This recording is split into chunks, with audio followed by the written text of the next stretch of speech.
March 2024ರ ನಂತರ SBI, Axis, ICICI, Yes ಬ್ಯಾಂಕ್ನ ಕ್ರೆಡಿಟ್ ಕಾರ್ಡ್ ನೀತಿಗಳಲ್ಲಿ ಗಣನೀಯ ಬದಲಾವಣೆ.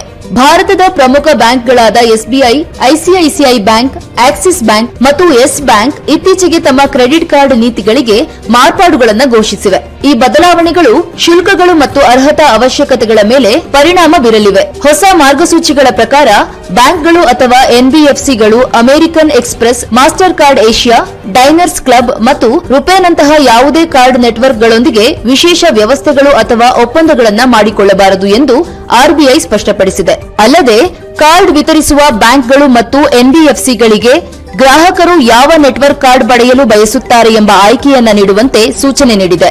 ಇದರನ್ವಯ ಈಗ ಬ್ಯಾಂಕ್ ಅಲ್ಲ, ಬ್ಯಾಂಕ್ನ ಗ್ರಾಹಕರು ತಮ್ಮ ನೆಚ್ಚಿನ ಕಾರ್ಡ್ ಅನ್ನು ಆಯ್ಕೆ ಮಾಡಬಹುದಾಗಿದೆ. 10 ಲಕ್ಷಕ್ಕಿಂತ ಕಡಿಮೆ ಸಕ್ರಿಯ ಕಾರ್ಡ್ಗಳನ್ನು ಹೊಂದಿರುವ ಬ್ಯಾಂಕ್ಗಳು ಅಥವಾ ಎನ್ಬಿಎಫ್ಸಿಗಳಿಗೆ ಈ ಮಾರ್ಗಸೂಚಿಗಳು ಅನ್ವಯಿಸುವುದಿಲ್ಲ ಎಂದು ಆರ್ಬಿಐ ಸ್ಪಷ್ಟಪಡಿಸಿದೆ. ಹೆಚ್ಚುವರಿಯಾಗಿ ತಮ್ಮ ಸ್ವಂತ ಅಧಿಕೃತ ಕಾರ್ಡ್ ನೆಟ್ವರ್ಕ್ಗಳಲ್ಲಿ ಕ್ರೆಡಿಟ್ ಕಾರ್ಡ್ಗಳನ್ನು ನೀಡುವ ಕಾರ್ಡ್ ವಿತರಕರನ್ನ ಸಹ ಇದರಿಂದ ಹೊರಗಿಡಲಾಗಿದೆ.